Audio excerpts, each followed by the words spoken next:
I've got the looks and the charm of an old movie star.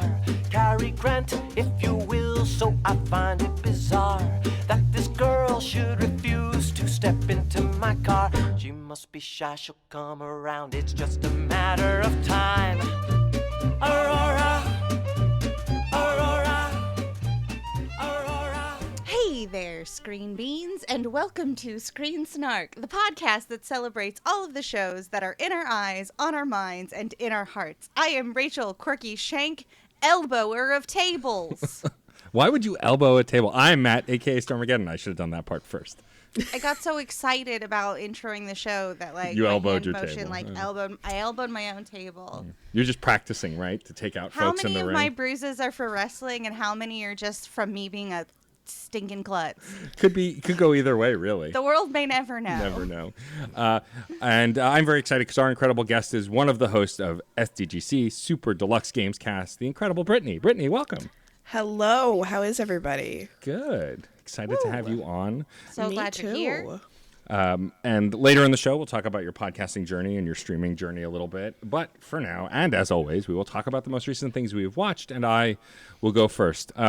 Just up front, in full disclosure, honorable mention to rewatching Sonic 2 because I watched it for another podcast, but it is not what I'm bringing today because I think I've talked about it on the show before, and even if I hadn't, we'll get to it. I want to talk about a way more bizarre movie that I saw. My spouse Sarah and I love watching schlocky, cheesy, or funny action movies. We love the John Wick franchise. We've been watching the Mission Impossible series, which we need to get back to because I think we've only seen the first three, and so on and so forth. Gunpowder Milkshake.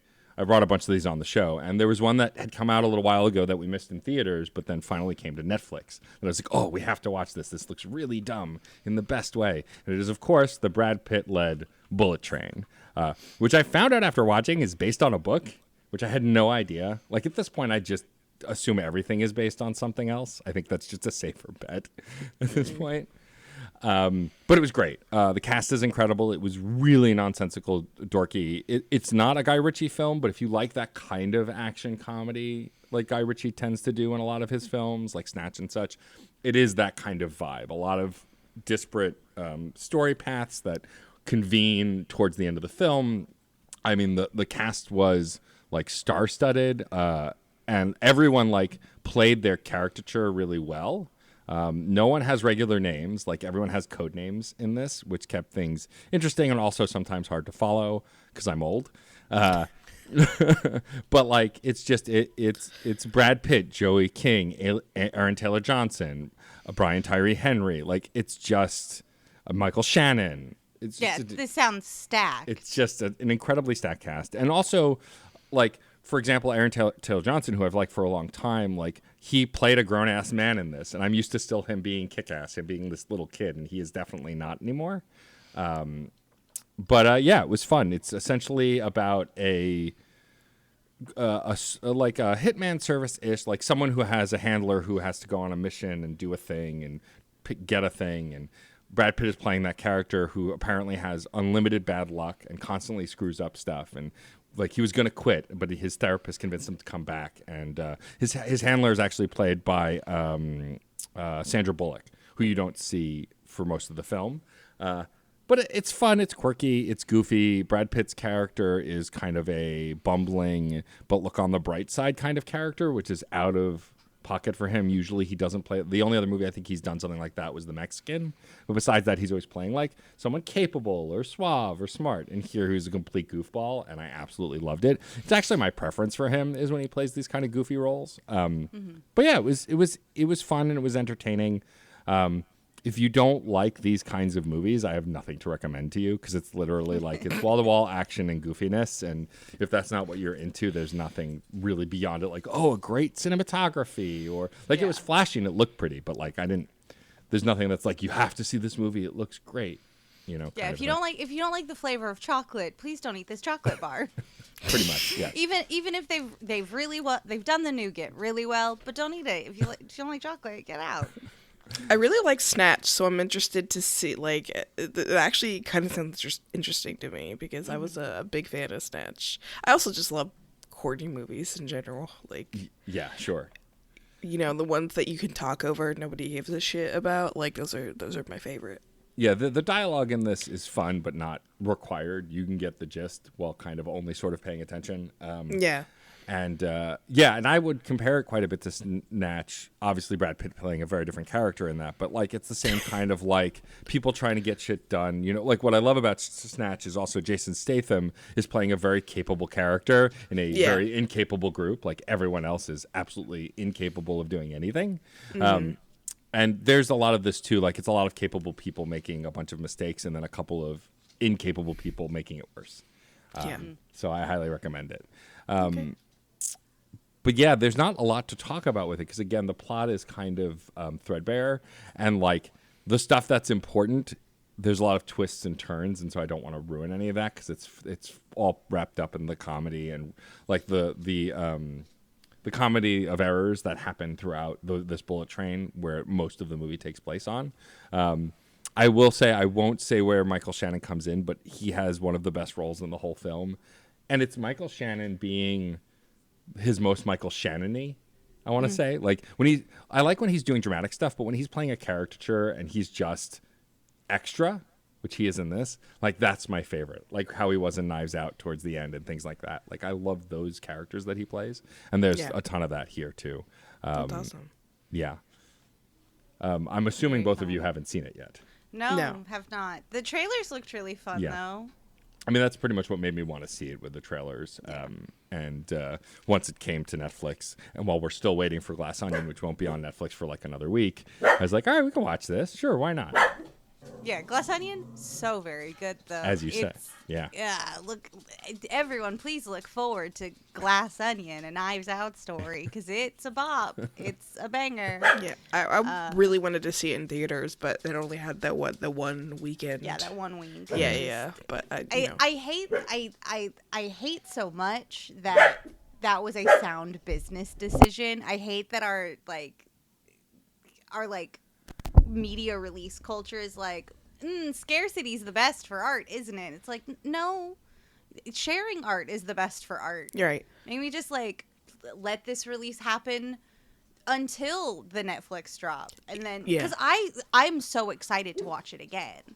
And like I think that's the mark of a really good film, where it's like I saw this in theaters, and like the day it drops on Netflix, I want to go see it again because Johnson just like crafts such a fun story that is even more fun to watch once you know all the twists. Right, and like catch all the little those little tiny details. Yeah, like, rewatching Knives Out was a lot of fun.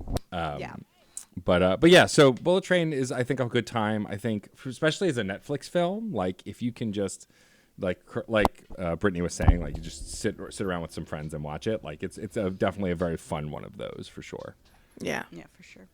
Well, Matt, yes. If you had to describe the film Bullet Train in just 3 words, and you can't use the word bullet train or bullet or train, any combination of those, how would you describe this movie? I would describe this movie as fast-paced fun. Fast-paced fun. Yeah, bullet trains. They go fast. I get it. You see what I did there? Yeah. I'm so clever. Layers. Ooh, the layers. I wish we had bullet trains in this country. Yeah. That'd be great. Monorails, they're fine. Yeah. It just reminds me of that Simpsons episode of the monorail. Yeah, of course. I mean, of course. That's why monorails are famous, right? Exactly. Nobody knew about them before then. 100%. Well, Rachel, it is your turn. What is the most recent thing you have watched that you have brought, and why is it a cooking show or animation? I don't know. I'm just guessing at this point. Well, I feel attacked, frankly, because I am bringing an anime. Of course. We're back. Side note: DS9 still going great. Yeah. In the midst of season 5, super fun stuff. I was calling the Dax and Worf of it all. Episode 1 with Worf, I was like, that's gonna happen. Bang bang, and it did. Doesn't matter. But what I did bring was a quirky, fun little slice of heaven that I have been participating in. The season isn't finished, but I am all the way caught up on what has been released. Okay.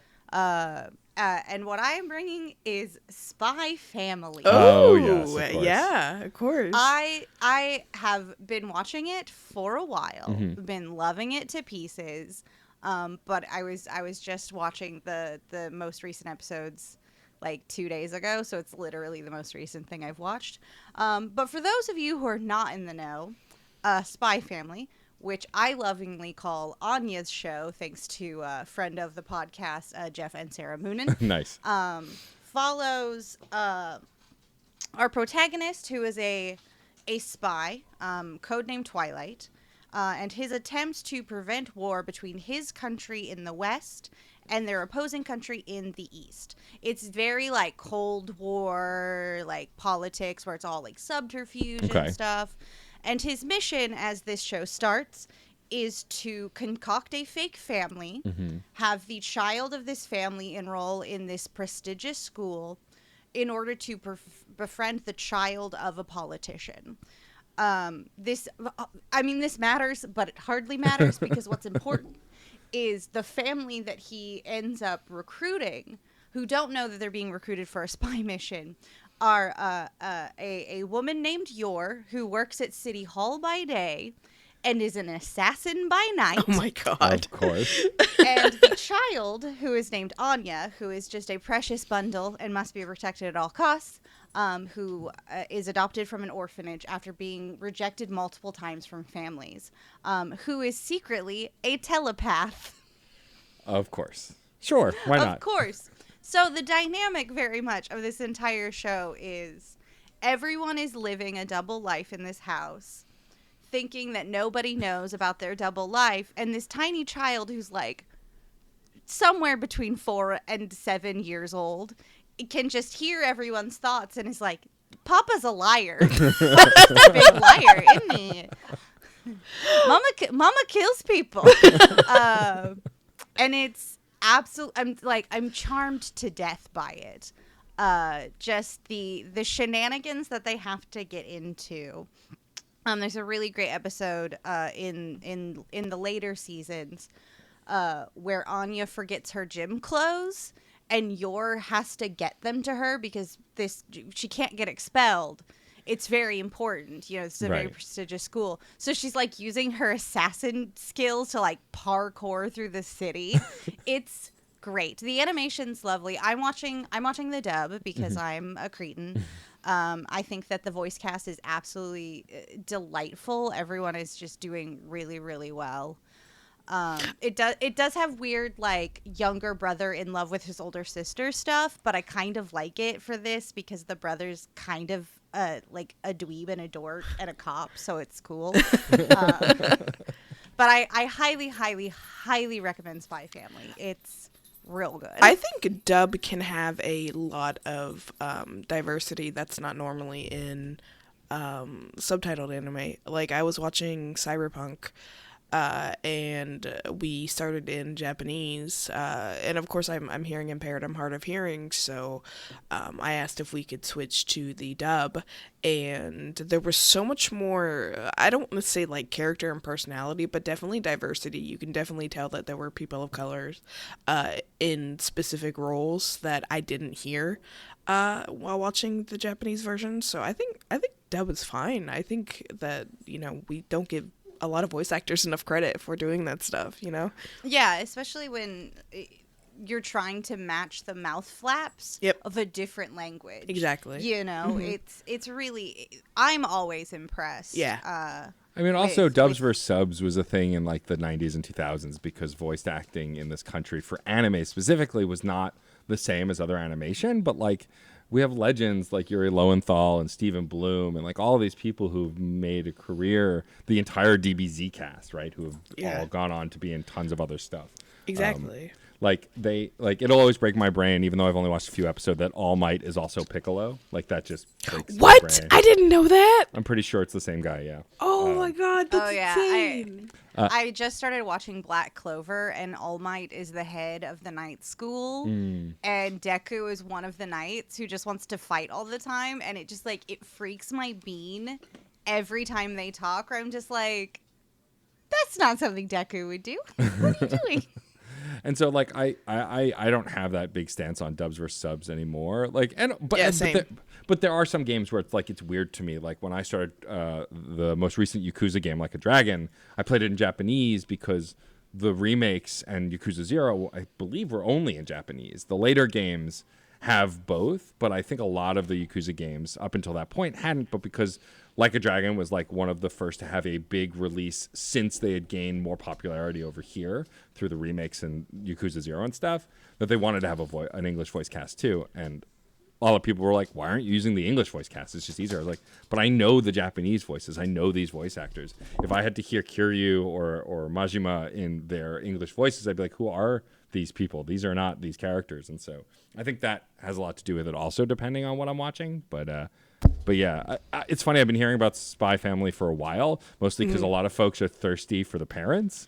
The parents are very hot. And what I really enjoy about this particular style is while it is dealing with like these people are obviously superhuman and great fighters, and Twilight has this really uncanny skill to like make himself disguised as like the exact replica of someone. Doesn't matter, but like the proportions that they give everybody is the most real I've seen for anime standards. Like Lloyd Forger, our protagonist, like he's kind of a thick boy, you know, but not like he's like chonky, but he's just like average sized, you know, which is really great and makes sense because he's a spy. Of course, he's not going to be like too much. And Yor's outfits when she's not in her assassin clothes are just like very comfy, you know. It's just a very like real world with just very ridiculous premises just running throughout.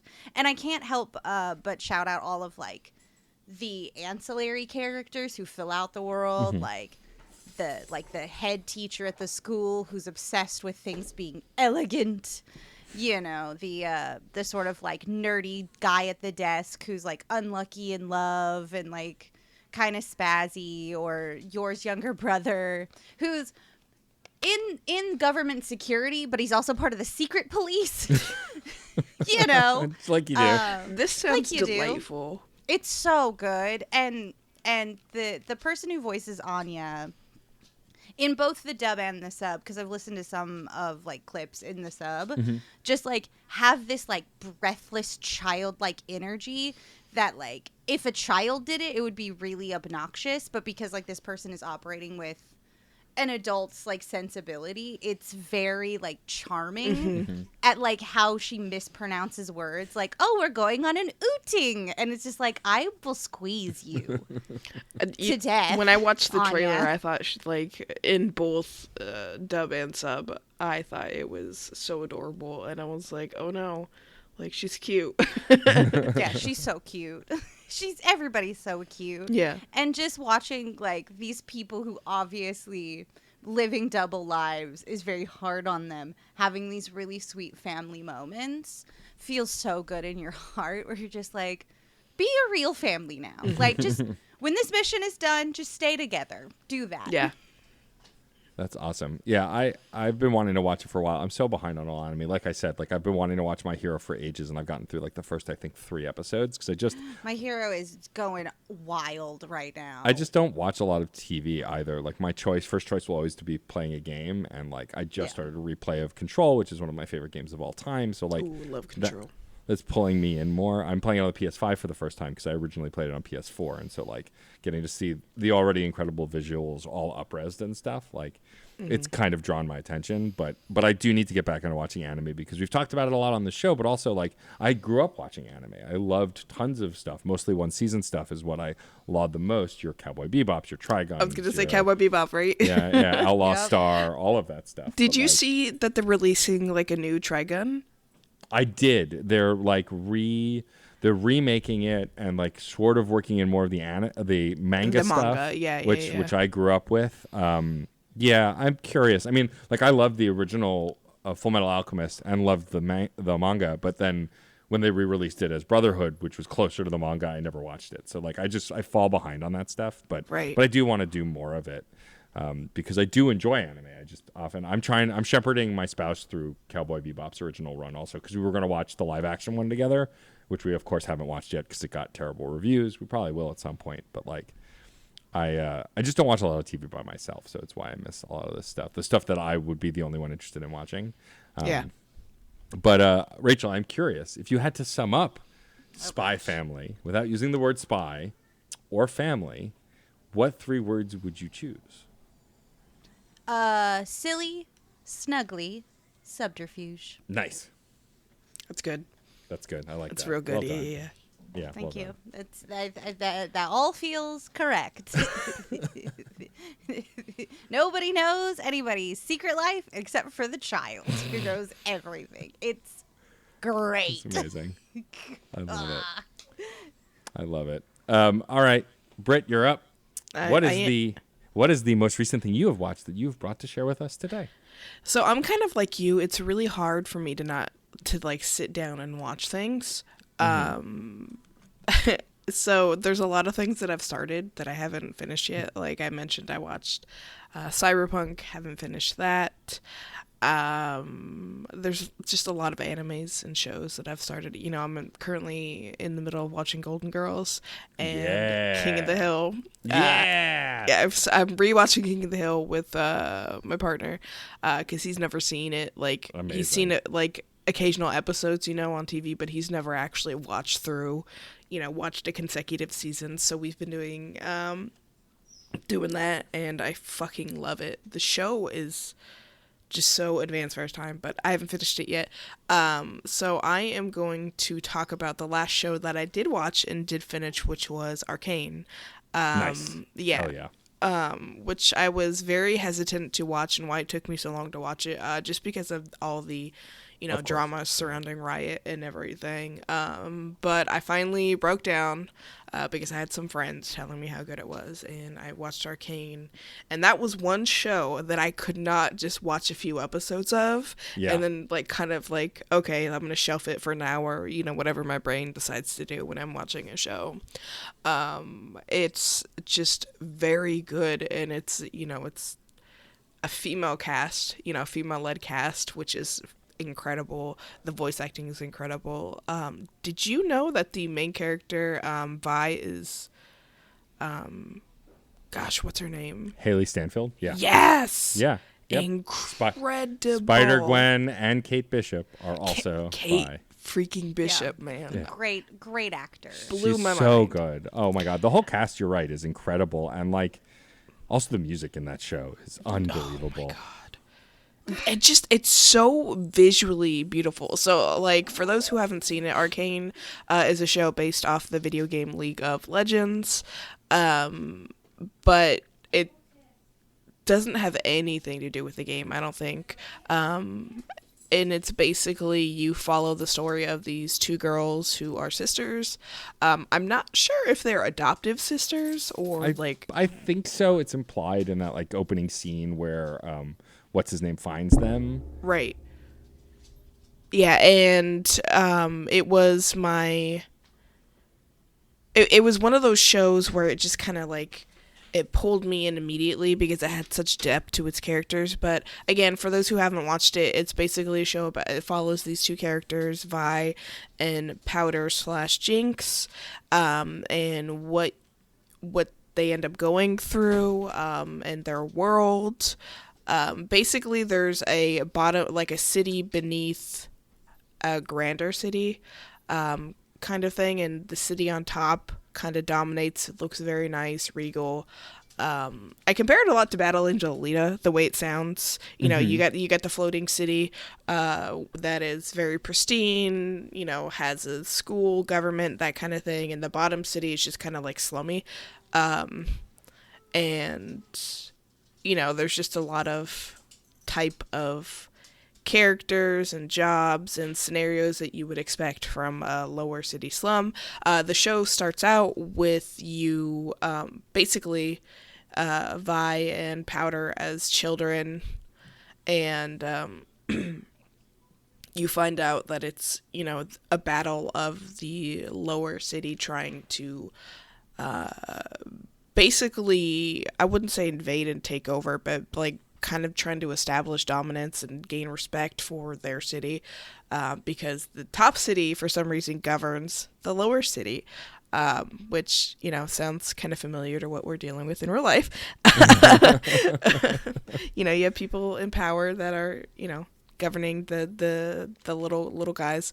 And so basically what happens is there's this fight, and Vi gets taken away to a prison in the upper city, but not after having a fight with her younger sister, Powder/Jinx, so they are separated. So Jinx stays in the lower half, Vi's in the upper half. She is, of course, in a prison. But yeah, it's basically just their adventure together. It's, there's a lot of inner working politics involved there. There's a lot of relationships. There's incredible fight scenes. It's such a beautiful show. Like, it just nails everything, from music to story to, like I said, the animation, just like everything is just top-notch beautiful, and it really blew me away. Like, that's not something I was expecting out of a video game show. But again, I don't feel like it connects to, or it doesn't feel like it's a video game show. It just feels like it's just this incredible show. And they just won Best Adaptation in the Game Awards, didn't they? I believe so, yeah. Yeah.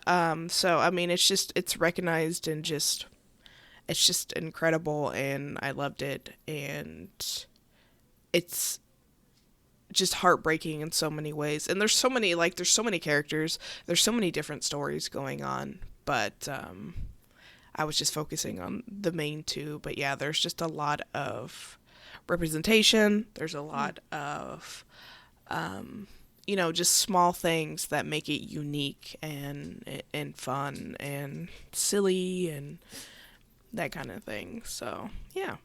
Yeah, I love that. It's interesting. Like, so it's connected in League of Legends in the fact that League of Legends does have a broader lore, but like, you don't need to know anything about League of Legends to watch the show, because it's literally just characters existing in a world. Exactly. That world happens to be tied to that game. So like, if you've played certain characters in League of Legends, for those who don't know, which is a MOBA where you can select specific hero characters, and like they have different move sets and different applications, and it's usually a player versus player kind of game, though you can play against computer players as well. And so like, if you know certain characters like that are in the show, you'll be excited to see them, and they get a lot of development. But for the most part, like, I badgered my spouse for months and months to watch it, because I watched it on my own, and I knew that they would love it because of the music and the style and the female-led cast and all of that stuff and the diversity.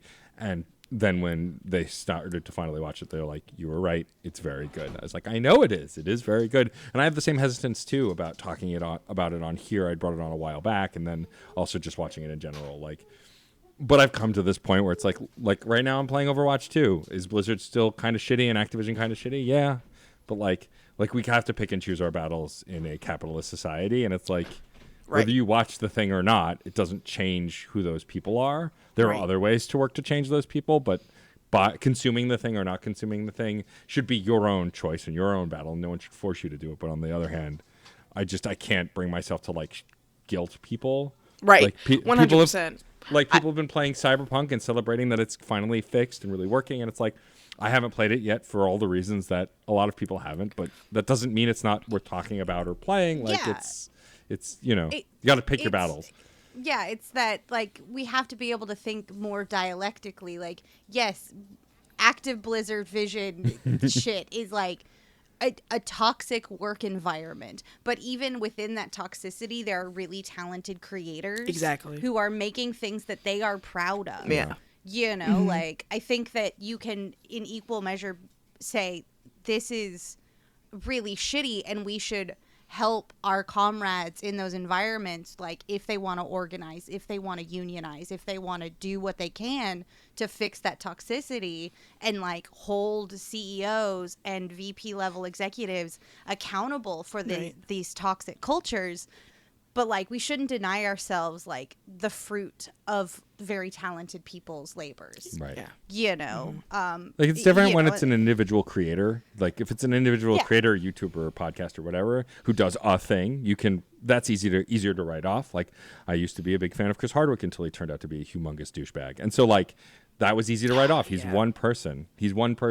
But like, and so I stopped consuming his content, all of that stuff. But like when it's groups of people, it's more complex. And I don't know that there's a hard and fast right or wrong answer. You have to do what's right by you. And Right. And I think it's more important to foster the conversations, and why I think Arcane is worth celebrating and talking about, because that animation studio, like Riot has hired them to do a bunch of stuff, but they're their own animation studio, and like they deserve to be celebrated for this beautiful animation, regardless of what Riot's practices are, and which are supposedly getting better, which is a whole other can of worms. Like, and I'm glad you brought it up, because I don't think we can talk about the show enough, because it's just doing something so interesting with the video game adaptation medium that, like I mentioned, Sonic 2 earlier is doing the exact opposite, right? Like it puts so much video game bullshit in that same movie in the best way, but they still told a cohesive story. But it would have helped to know the video game. You don't have to. Most of it is explained. But what I like about Arcane is it's the exact opposite. It's like there is stuff that you would recognize from the game, but if you didn't play the game, you just recognize it as cool stuff in this show. Right, exactly. And that's 100% how I felt about it, because I've never indulged in League of Legends. I'm not a big fan of MOBAs. So watching this, I could tell that there were certain parts and things that probably meant a lot to people who played the game, but to me it just seemed fucking cool, right? Like it was like, oh, like this is happening, or this is how magic's being created. It's just like it's establishing lore for a world that I didn't know, and it does it in the best way and the most inclusive way, and it makes it feel like it's actually a piece of the story and not just lore to the universe. Yeah. I mean, I will say that unfortunately when I watched it, it then made me reinstall League of Legends, which I then started to play with one Alex Van Aken, who is the host of the Game Informer show. And he is very good at that game. I used to be. I am not anymore. And of course, very commonly known across Riot, most of their community is not, let's say, receptive to inexperienced players. And so that was less fun. And then I was like, all right, I've played 3 matches. I think I'm good. I'll go back to just watching the TV show. Right, exactly. Like, I even considered it as, like, myself, like, do I want to play this? And then I was like, nah, I'm good. I'm really good. Like, again, like, I started playing Overwatch 2, and that community is not great either. Nope. So, like... You got to play with your friends in that game. Otherwise, it's not much fun. Nope. Yeah, so I just really love it. I think it's very just beautiful and incredible. And like you, Matt, I did not talk about myself watching it. I did this for me because I liked it. And that's, again, my preference. And, I don't need to boast about, watching the show that could potentially upset somebody. So I just, did it on my own time in my own terms. But I really wanted to talk about it because it was just so good and, so beautiful, and just, it was just fantastic. If anybody hasn't watched it, I understand if you do not want to watch it, but if you are on the fence about it or whatever, it's very, very good. Yeah, I think, Rachel, you would enjoy it very much. Oh yeah, it's been on my list of things to watch. But again, like that list is that never going to be a ends. show I'm going to start by myself, or is that going to be one that I'm going to share with Judith? Like these are the questions. Yeah, totally. Well, Britt, if you had to sum up Arcane, that's. My spouse just took out half our picture frames while trying to throw a toy for the dog. It's fine. Everything's fine. Nobody died. But Brittney, if you had to sum up Arcane in just 3 words, and none of those 3 words could be the word arcane, what 3 words would you choose? Okay, so my 3 words I would choose is beautiful,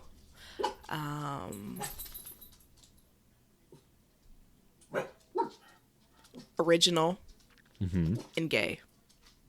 Beautiful, original, gay. Perfect. Yeah, it is very gay. It is very, very it's gay. very gay. Yeah, I wasn't gonna comment on the I heard it's very gay. No, I haven't it's very gay. seen it, but I've heard it's very gay. It is. And that's great. Awesome. Well, thank you for bringing that.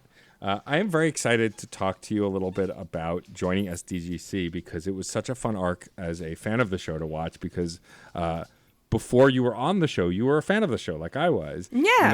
And then you were a streamer. You'd been doing tons of streaming. That's how I'd found you originally. And then became a fan of the show, and then ended up joining it. And it was really cool to kind of see as people were transitioning and certain folks were moving on to new projects that they asked you to join it. Did you have any I'm curious how that process worked. Did they just come and ask you? Was there a discussion for a while? Like, how did you end up joining this already incredible show? John actually approached me and was like, "Hey, we have some people leaving. We were really interested in, bringing you on and just kind of seeing how you vibe with everybody." And so I was like, yeah, absolutely. Like, are you kidding me? Like, I'm such I'd been a huge fan, and I just, the community is wonderful, and going from being part of that community to part of the show, really just kind of, says something about the community itself. The show hosts such just a loving, kind, compassionate, just genuinely incredible community, and that's one of the reasons why I stayed. I started watching SDGC because of actually John. I found one of his so I had just hopped back into Twitter when I started following Kyle Gatto was one of my friends that I was following, and he had mentioned or retweeted something about John, and then I really liked what John was saying, so I followed him. And then he, of course, he had a viral tweet, so he said, "Hey, we have this podcast, you should watch." So I would watch occasionally, and then when they launched the Discord is when I really became involved, started doing community nights, that kind of thing. So I was just present in the community when they were like, well, this person's smart, funny, all the wonderful things that I am. Obviously. I had values that lined up with them, so they were like, yeah, let's see how you do. And the first show I was on as a guest, John was like, "Hey, you killed it. We really liked having you." So I was really excited. But they had a few more candidates to go through and everything. But of course, they offered me the position on the podcast, and it's been such a treat. It's been like, I love that group of folks. We talk to each other about everything. Whenever I have a problem, I know that they're there.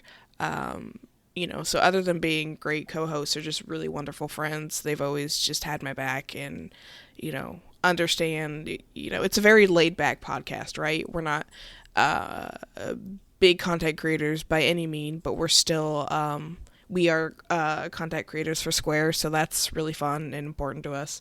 And it's not a big deal if, something can't get done or you can't make a show. It's very just laid back and chill. And I love that because, this year has not been great. So there are some times where I'm like, I can't, I'm just going to chill on the couch or, play a game or whatever. So yeah, that's basically how it came to fruition. That's amazing. I love that. I mean, Yeah. they have such a good group of folks. I've been grateful enough to guest it on the show many times and get guested on let's say side shows, like when we were rating certain kinds of, what was it, the Smash Brothers roster that we rated Smash or Pass? I can't remember now. I think we did a lot of Smash or Pass. So We did much cereal Smash or Pass. mascots. That was something. Oh, I remember the cereal mascot one, yeah. Yeah. But they're a great group of folks, and like Pilnock, who's big in the community, has been a guest on the show as well, and like it's just I love Pilnock. That's my wife. Oh yeah, Pilnock's everyone's wife. Pilnock rules, Yeah. yeah. Every other femme presenting person's wife, I would say. Yeah. Because not interested in the male, and I don't blame her, to be honest. Men suck. As someone who used to be one and isn't anymore, I can vouch that they suck. Yeah. But yeah, no, it's a great community, and like we loved having Charlotte and Derek on to talk about their Godzilla podcast too, and it just seems like really great folks. I'm curious about the prep work that goes in. I know that sometimes y'all are a news show, sometimes you do cover current events, and then other times you just kind of talk about what you've been playing or like goof off or like do fun like community events. Like, I'm curious what that prep process is like. Is it like a large communal, like we throw in ideas, or does like someone kind of lead and steer that and suggest stuff, and then it builds from there? We all kind of like take part. Like if we think there's something worth noting, we'll throw it in the live. We have our own little Discord, so we have a little live show programming thing. So a few days before, we just kind of hit each other with links. We try to figure out, like, is this worth talking about? Is this something we can have a discussion about? And then if there is nothing, if it's slow games news week. So for those who are listening, SDGC is a gaming podcast where we talk about the latest gaming news. So if it is a slow week, then that's when we are like, hey, let's do community questions, or let's just have a chill stream and just hang out, or those kinds of things. So it's really, we just kind of like fly off the cuff in that sense. We don't have anything like, our plan is just basically what happens that week in the new the gaming industry. And the good thing about being friends with all my co-hosts is that it's really easy to be like, let's just have a bullshit show.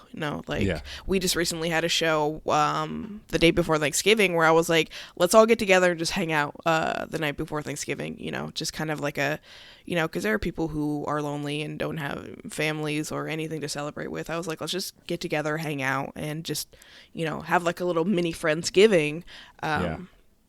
And so many people were down for that. So many people loved it. We read Mad Libs, and it was just cute and fun. And, I have to give a shout out to the community because they're willing to just join in whatever kind of discussion that we have, whether it be about gaming news or about those silly game nights, or, they do have silly community questions. So, that's usually how we do it. We kind of just assess the week, how it's going. And if there's like a lot of gaming news, we go, okay, these are the most important topics. The show itself is,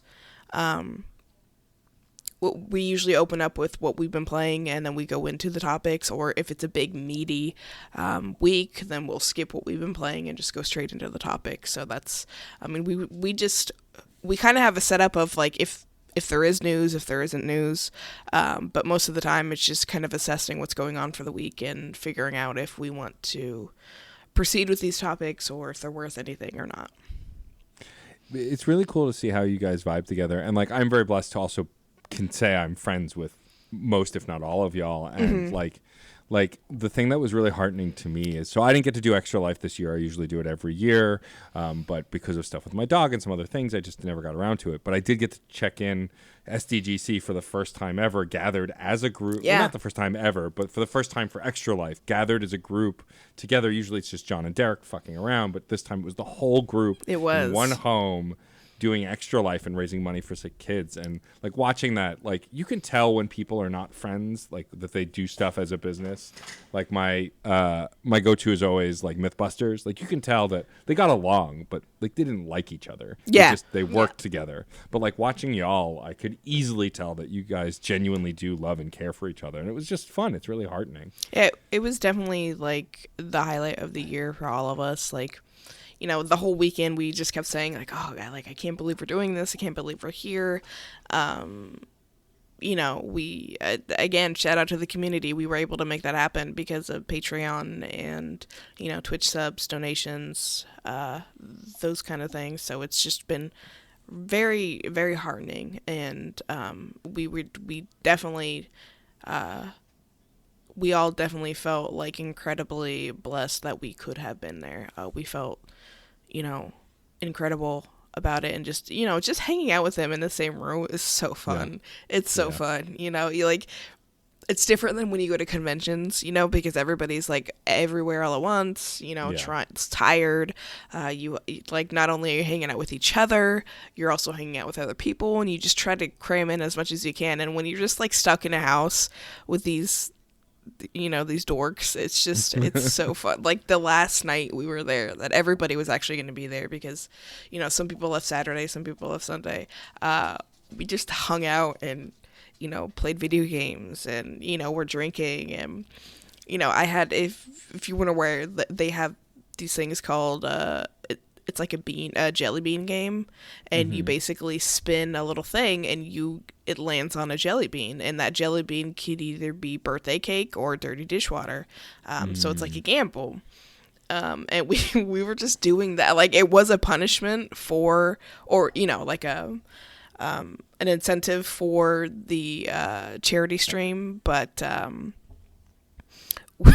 we were just, you know, having fun, and we'd flick it and taste it. Like, at first it was just me and Jeff, and then like we slowly got everybody else to come in, you know. So it was just, you know, it's just fun. It's fun, especially in the middle of a pandemic, and just making it happen, and, you know, knowing that 2 years ago this could have never been a thing. Yeah, it was a really incredible time. We didn't do Extra Life because Finn does Extra Life with his podcast. Oh, right. It was a different so we charity, raised right? money for the abortion fund. That's right. Yeah. Right. Hell yeah. Oh, God, how much did we raise? I want to say around $5,000 towards the abortion fund. Yeah, and it was just, you know, again, incredible. Loved it. Loved hanging out with the community with my buds at the same time. So, yeah, it's cool to see. We've talked about on this and all of my other podcasts that, you know, the video game community can be a little toxic. oh, you know, God, sure are you comes kidding as me? a shock. Yeah, Just what? a tiny bit. What? No. What? The fandom is fucking exhausting. Yeah. Who said that? Was it one James Stephanie Sterling? Like, I don't even think the anime, like, as far as it comes to, like, I know it's bad, but, like, I don't know. Maybe I'm just not in the anime fandom enough to see things like, oh, this is a, you know, a female character, this is gonna suck, you know, like, those kind of all that stuff. bullshit. I think just, like, because anime has just done whatever the fuck for so long, it's kind of hard for that it has to be this way, fanboys, like fan folk, to like garner steam, Right? Because it's hard to be like, you can't do girl as lead, and it's like, yes you can. Revolutionary Girl Utena, like, female protagonists are integral parts of anime as a culture, like, not just like magical girls, but, you know, like, Right. girls who kick ass, you know, fucking what's her name from Full Metal, you know, it's really difficult. And then to like have any sort of argument against one element of a story, you just look and go, but in anime people get orgasms over food. Yeah. You have nothing to work with here. There's no sort of like certain level of gatekeeping that can Right. happen, because anime is just like is doing whatever. Right. And, you know, that's another thing that's great about being on this podcast is, you know, having a core friends group, and having a core dedicated just group of people to kind of surround yourself with. Like, you know, I've been saying since the Xbox 360 days, I do not play multiplayer games by myself. You know, I always treated it like, you know, you wouldn't want to go out late at night walking by yourself, especially as a woman in the streets. Very much the same thing, like with gaming and doing multiplayer stuff is,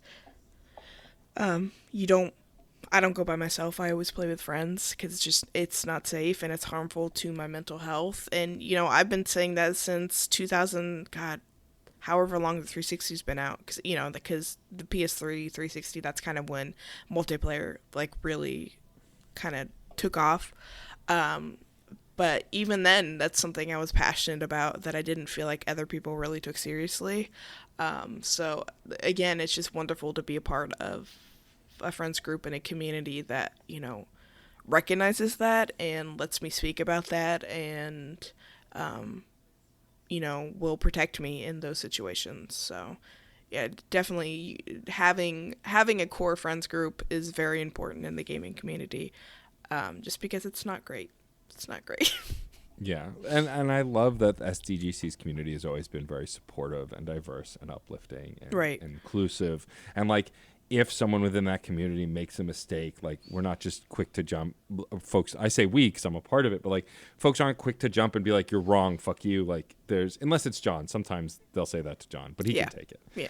Yeah, but that's just the ribbon. Yeah, but like the idea that people can make mistakes and we can talk it out, and like for the most part, the community is very open to that, and I really appreciate that because we're not perfect. Exactly, and that's that's one thing to understand. Like, I think it's really important, not as a podcast, but just as a person, to be able to take criticism and just be like, hey, you should say this instead. Or, even in the Discord, we're very conscious about what is said or what other people are saying. We don't want it to be misconstrued as something. And, I think a lot of people respect that as, I hate this term, but quote unquote content creators. If you fuck up and so, like a community member has a conversation with you about it, like, yeah, absolutely. We're not going to tell you no. Like, I think it's important that they feel like they can be heard without being chastised about it. Yeah. Yeah. And I think there comes a time where those conversations have to escalate. But what I really appreciate about good gaming communities, and there's communities on the broad, is that people are willing to have those conversations and understand that we all make mistakes and that we all can learn from our mistakes. I mean, exactly. Myself included. And it Absolutely. never seems to be like a point of like, well, fuck that guy or girl or they, like, get them out of here. Like, and like also it's a big part of that is the incredible mods that you guys have for the Discord. Oh God, RAR is incredible. So fast. Yeah, RAR and Pillock or unbelievable.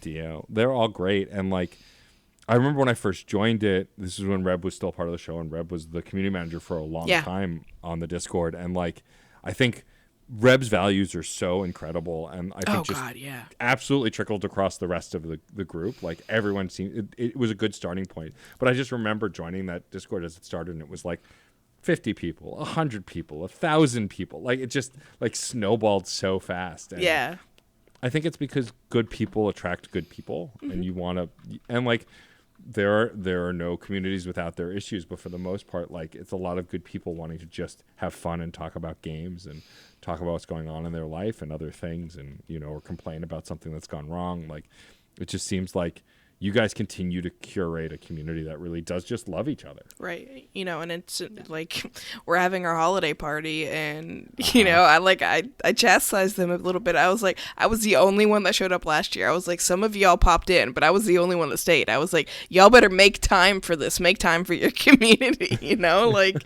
they deserve it. As somebody who came from the community, we deserve it. They totally love hanging out with y'all, and we're like little baby stars too. Even if it's just one person, like, that's important. You need to recognize that, and you need to be there and show up.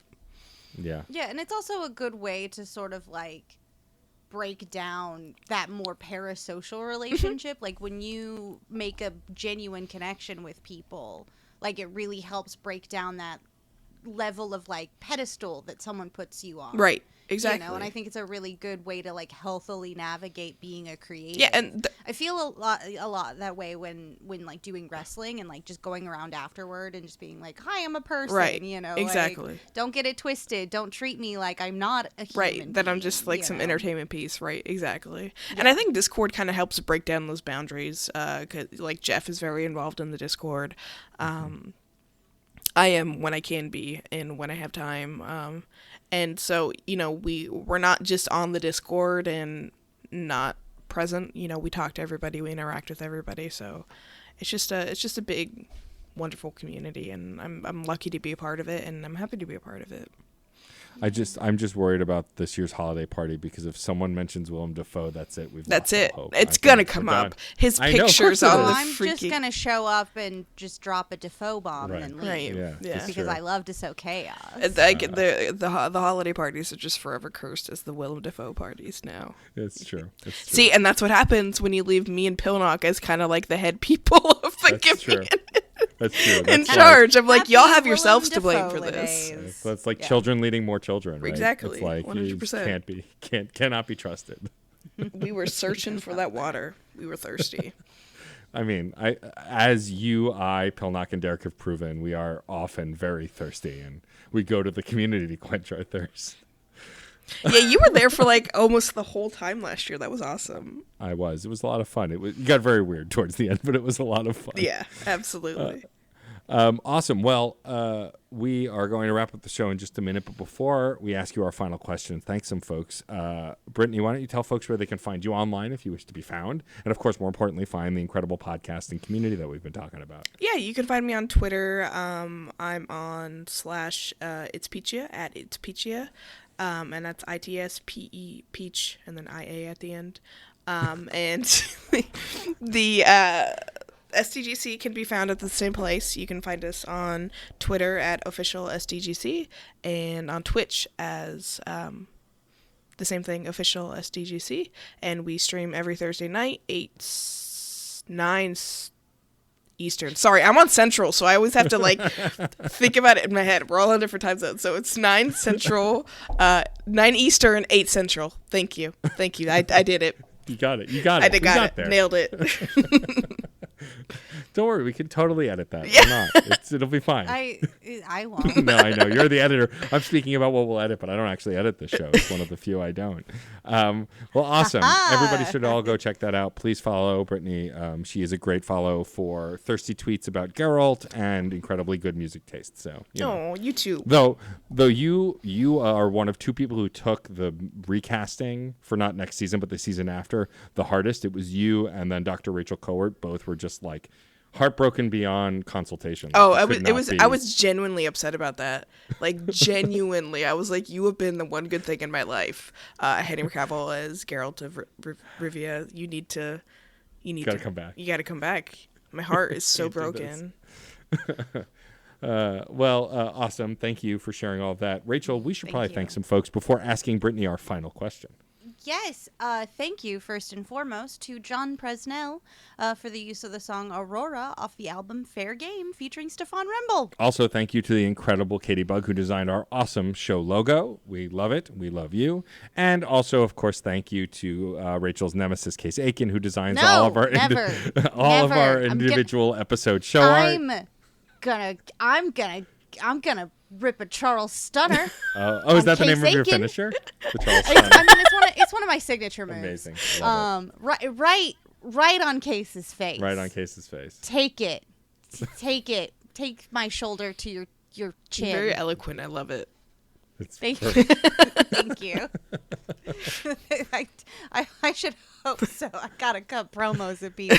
No, but seriously, Case, you are a demon. I thought you were turning it around. I know. You really got me. That's good. Why don't you thank our incredible network, Rachel? Oh, yes. Thank you so much to the Certain Point of View podcast network, who is not a demon. There's only just one demon around. You can join the conversation with us as the Certain Point of View podcast network via our Discord. You can also check out all of the wonderful shows over at certainpov.com.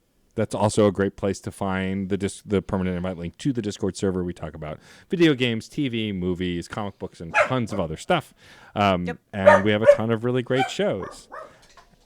Is that beignet? Yeah, is that a yeah, beignet? we do. Beignet. I'm sorry. Troublemaker. Thank you, Beignet. Beignet's a troublemaker. Beignet's like, go to the website. Yeah, you gotta. Like, get in there. Here, I'll show him. Let's go. Thank you, Beignet. Oh, Beignet, the best He's a corgi big in the world. boy. There. Oh my God. Just the cutest boy. You're so sweet, Beignet. Of course, none of our listeners can see him, but you can just go to It's Pizza to see tons of photos of this dog. Yeah, so many photos. He's the little king Such a little boof. But yes, and of course, also if you have a moment, rate and review us on your podcast platform of choice. It helps more folks to find the show, helps us to get even more incredible guests, and grow this show along with you. 5 stars this time. Yeah, all 5 stars. This time. Yeah. As if they weren't doing it before. Well, I mean, I was just saying I'd settle for 4. I'm no longer settling for 4. We deserve 5. 5 stars into 2023. That's right. Give them to us. Manifest. Nom nom nom nom. That's me eating your 5-star review for breakfast. And, What are we doing? and then I have to tell them where they can find us. You can also find us, of course, on Twitter at @screen_snark. You can write us an email at screensnarkpod@gmail.com. We love hearing from all of y'all. We read every email we get. We read every review we get. So thank you for your kind interaction in this incredibly unawkward parasocial relationship. Yeah, and any of you who did yell at birds to do any of these things, thank you. Thank you. We We knew. got them. We knew. The birds they came to told us. us. So, thanks, Craig. Thanks, Craig. All right, let's get the hell out of here. But before we do that, Rachel, would you kindly ask our guest the final question? Oh, gladly. Brittney, I would be so delighted to know if you could choose any one trope as featured in films and television to instantly and magically become true in your life, which one would you choose? You know what? I would be one of those women in the cheesy holiday movies who, you know what I'm talking about? Like, she's so busy and she works and she has so much money and she lives in the big city. And then she comes home because her grandma's cookie shop is sadly going out of business, so she has to come and save it. And then she meets this love of her life we can only imagine is incredible in bed. That is my trope. That is what I would do. That's what you want for your life. Oh, You deserve it. absolutely. Live Yeah. that Hallmark Yeah, give movie me. life. I want to have money and I want to have a rich, solid relationship, which I already have. But I would love if another one. Sure, why not? Sure, why not? You can have more. Yeah. You're entitled. You can have more. Absolutely. If I got that much money and I make my own money, absolutely, I can have as much as I want. Yeah. Everyone deserves a hot lumberjack who helps them understand the meaning of Christmas. Right. You know? Exactly. 100%. Exactly. And he just so happens to be played as by Henry Cavill, who Right, obviously. Who else? looks almost identical to Geralt of Rivia. Geralt of Rivia. Yeah, Crazy how that works insane out. how that works out. This silver-haired lumberjack. I just can't. Turns out this motherfucker's Santa Claus. No! That's exactly what that would be. Henry This Cavill is- as Santa Claus. The greatest Hallmark. You know what? movie. If he grunts like Geralt, I'm fine with it. Yeah, there you go. A Santa that grunts like Geralt. Yeah. Let's do this. The grunt of Christmas. I need help. Well, thank you again, Brittney, for joining us so much. This was so fun. You've become one of my favorite humans that I've yet to meet in person, and I adore you. So thank you for joining Same us. goes to you. Thank you for having me on, and it was great to meet you, Rachel. Likewise. Thank you. Yeah. And with that, we will wrap up the show. I want to thank my brilliant, stunning, and badass co-host, the one and only Rachel Quirky Shank. And I would like to thank my silly, snuggly subterfuge co-host, Matt, a.k.a. Stormageddon. Not the worst thing that's been said about me. I've heard worse. not It's at fine. all. We're- Well, and of course, thank you, our incredible listeners. We adore you, and we will see you at the movies or on a couch somewhere. Bye-bye. Aurora, Aurora, Aurora, Aurora, Aurora. Metal to magnet, she will be mine. Aurora. Hey, Oh, hey, Jeff. what's going on, guys? Oh, talking about Superman. Oh, cool. I could talk about Superman. I could talk some more about Superman. We know. I'll bet a few people would want to get in on this. I'm down. You know it. That sounds like fun. I'll do it. Cool, let's do it. We can call the show Men of Steel. And you can find it at certainpov.com. Or wherever you get your podcasts. Yay. CertainPOV.com.